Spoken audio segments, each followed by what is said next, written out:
Hi, I'm Hayley Victoria and welcome back to my crime and policing channel. In today's session we are looking at offensive weapons, and in particular we're looking at corrosive substances. So we've already covered quite a lot of offensive weapons, but we're going to look at this particular section and part because it's really important. The Offensive Weapons Act 2019 is a fantastic bit of legislation, and it helped plug the gap for little loopholes within the offensive weapons legislation, which can help us mitigate risk to the people in our communities.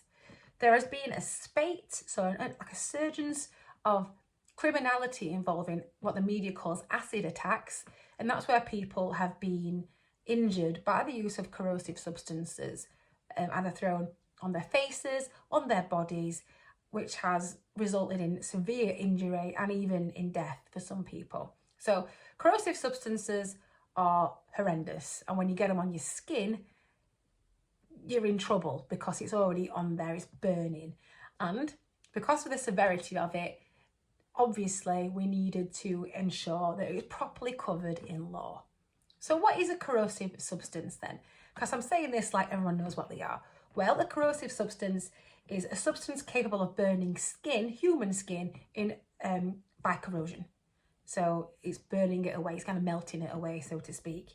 The definition is specific to the offence, and there's quite a couple of things we're going to look at in terms of possession and threatening and stuff throughout this video. What it does mean, however, is that most household cleaners aren't included. They wouldn't fall under this category. And there are certain types of chemicals that help things to be classified as corrosive substances, which I will go through with you. So as I said, most household cleaners like this and this wouldn't be classified as corrosive substances, because although if you look at the back of that, it does sound pretty nasty. You won't want it in your eyes, for example, or you won't want to breathe it in or swallow it. It'd be really bad. But as you look at the warning labels on the back, you've got the exclamation mark there, and it does say, you know, if it gets in your eyes, rinse, blah blah blah. If you swallow, go to a poison centre or a doctor. But looking at that warning label, that tells us it's not a great solution to get on you, but it doesn't fall under that corrosive substance umbrella. Yes, there are things like bleach and stuff in there, but not a concentrate that's going to burn somebody's face. And most household bleachers wouldn't be included either.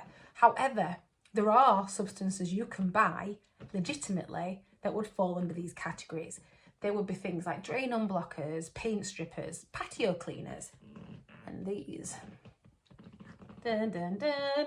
So this is something I've purchased quite legitimately to clean my oven. Not that you believe it by looking inside my oven. And if you look at the warning label on the back there, that is the sign there for a corrosive substance. It's showing that if it goes on your skin, or even on metal, it's going to cause some serious, serious damage. Now, on the back of here, the warning does say it may be corrosive to metals. That's what this one is. And the skin is that one where the hand is in front of it, and causes severe skin burns and eye damage. Well, it's the ingredients that I'm interested in right there on the back.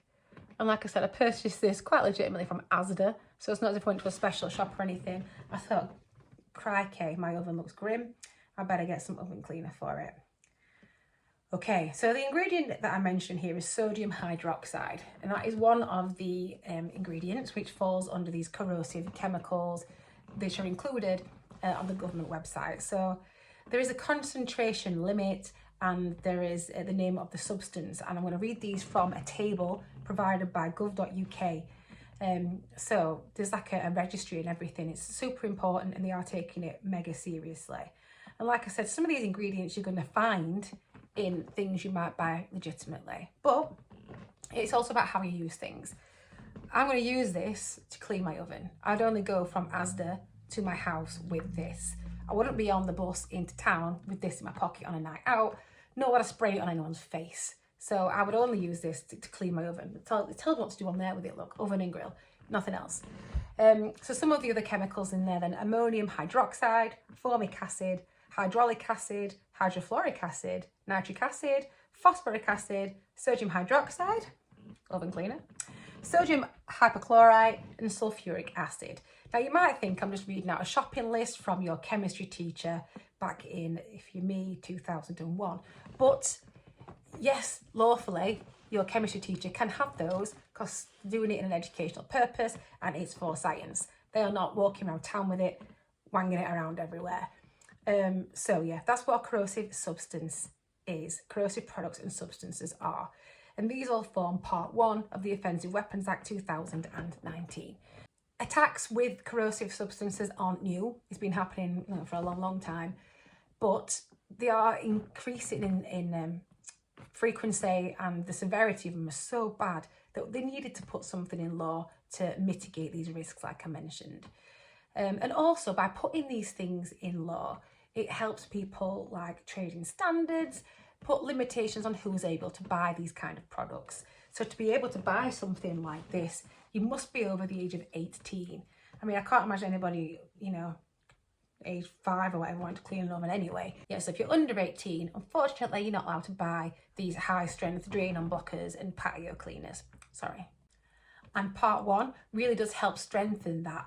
If you're in a public place with a corrosive substance, you need to have a good reason or lawful authority.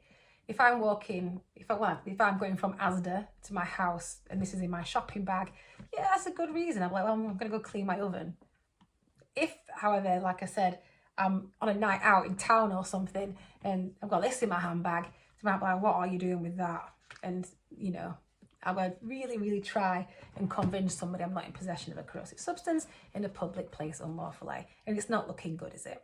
So it is an offence to sell a corrosive product or any of those other chemicals that are listed to anybody aged under the age of 18. And that's whether or not they buy it online or over the counter. So that is an offence to sell those products. And if you're a person who sells acid, that sounds bad. If you're somebody who sells these kind of products, you've got a responsibility to ensure the people purchasing it are of the correct age and they're not going to use it for anything other than what it says that they're used for. Usually cleaning my oven, or the drain, or the patio. To be fair, mine does need doing, or whatever else, paint strippers, etc. Okay, so as I know some of you are studying this in your policing exams and things, I'm going to read directly from legislation.gov.uk in relation to the specifics on the legislation bit. And that's because I want you guys to get it bob on in your tests and things. And also, it's just better that you have that consistent and current message. So we'll start off with the sale of corrosive products to persons under 18. So I've just told you you're not allowed to do that, right? So a person commits an offence if they sell a corrosive product to a person who is under the age of 18. Easy, right? Offence. But subject to section 2, it is a defence for the person charged in England and Wales or Northern Ireland with an offence under subsection 1, so that they are under 18, to prove that they took all reasonable precautions and exercised all due diligence to avoid the commission of the offence.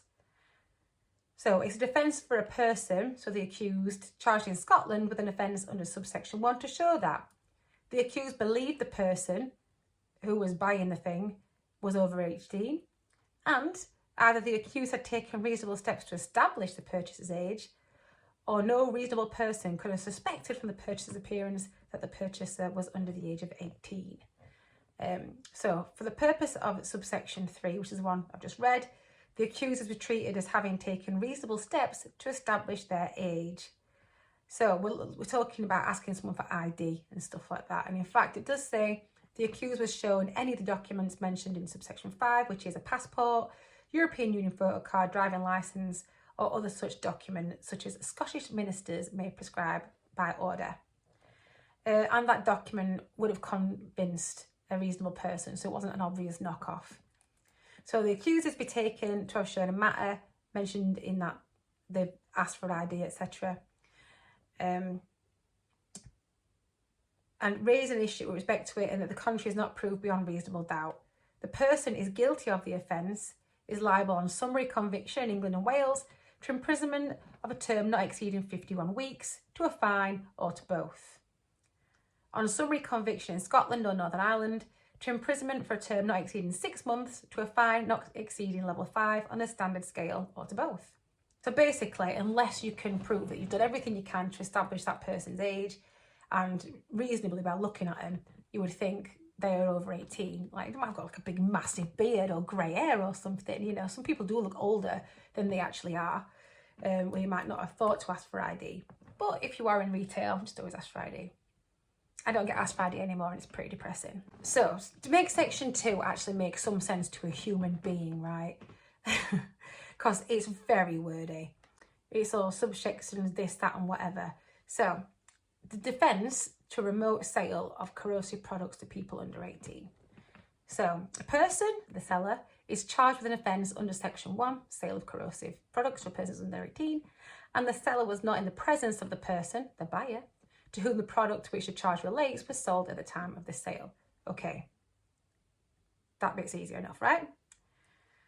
So they're not in the presence of the buyer at the time of the sale if, where the seller is an individual, the seller or a person acting on the seller's behalf was not in the presence of the buyer at the time, where the seller is not an individual, a person acting on the seller's behalf was not in the presence of the buyer at that time.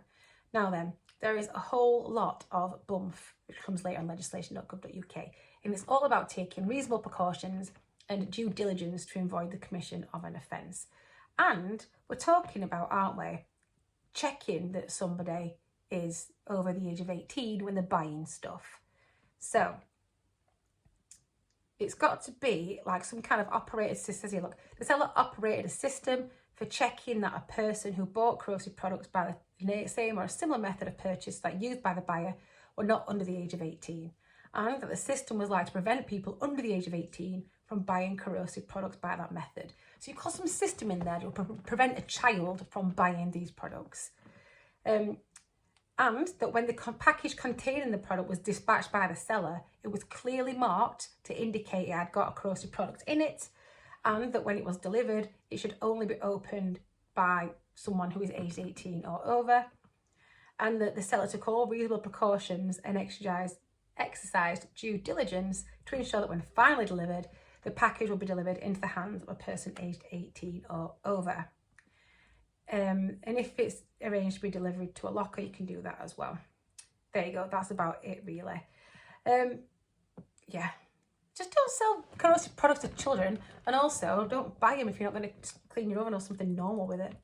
All right, so here's the fun bit. This is where we're probably going to be using this more, and that's when we're looking at having the offence of having a corrosive substance in a public place. And I've alluded to this loads already throughout this video, and I'm going to read some of section 6. We're looking at part 1, section 6, offence of having a corrosive substance in a public place. Now then, legislation.gov.uk has not made this easy to digest. Neither is this, so don't eat it. Yeah, it's very wordy and really doesn't actually need to be. So a person commits an offence if they have a corrosive substance with them in a public place, and you've got no excuse to have it. So no lawful authority, good reason, or you're not using it for work. That's pretty much it. But you've got subsection after subsection after subsection in here. But I'm just going to shave it down for you and make it a bit more user-friendly. So like I've mentioned, if you've got a good reason or lawful authority for having the corrosive substance with you in a public place, cool. If not, it's an offence. That's the same in England, Wales, Northern Ireland and Scotland. What else does it say here? A person is to have shown a matter mentioned so that they have this reasonable excuse, and sufficient evidence of that matter is adduced to raise an issue with respect to it, and the contrary is not proved beyond reasonable doubt. So I know I mentioned, like, if I was on the way back from a shop with this in my bag and I could prove I've just gone to Asda, I'm going home to clean my oven, job, yeah, great. If I'm on a night out in town and I've got this in my handbag, what are you doing with that, Hayley? Well, just going to clean all the ovens in the restaurants in town. Don't think you are. So, you know, if you've got a reasonable excuse for it. I've got patio cleaner, I'm walking up the street with it, what are you doing with that? I'm going to go clean my dad's patio. Are you really though? Yeah, I am. And you can prove it. If you are you're at work and you've got paint strippers and things, you're going to work, to and from work. But these industrial strength paint strippers, and you're walking around town with them after you've finished work, you're not going to or from work, you're going to pub and you've got them in your bag. That's a bit woolly, innit? That's you've got an offensive weapon in a public place because you're not using it in course of work. You're not going to or from your place of work with this thing, and you're not using it for intended purposes. So this is what we're looking at. So you've got no excuse to be using it if you are not doing what you're supposed to be doing. So a lawful authority, maybe you work for the council and you're using these high industrial things to get rid of all the graffiti of terribly drawn genitalia on the park, they're going to be corrosive substances to get that off. But you're at work and you're working for the council or whatever to get it off. These are reasonable excuses and authorities to why you might have those things. It might be for you're a science teacher, a lot of different things, and you've got to prove that as part of your defence. But otherwise, it's an offence to have a corrosive substance in a public place. That's it. Not bad, is it, right? So, yeah, offensive weapons, public place, cool. It's triable either way, so you're looking at 4 years on indictment. Yeah, so it's a very serious offence. So don't be wondering about with these kind of things about your person if you've got no reason to do it. And please don't attack each other, because that's just not a nice thing to do. So that's it for today. So we're looking at corrosive substances, what it actually is, what it's not, and the obviously offence of having it in a public place. I hope that makes sense. If you want any more in relation to that, let me know in the comments. Please do subscribe to my channel if you're watching the videos, because that lets me know that, you know, you like what you're watching. And also it really helps my channel out. Thank you very much for watching. Look after yourselves, look after each other, and please don't commit any crimes.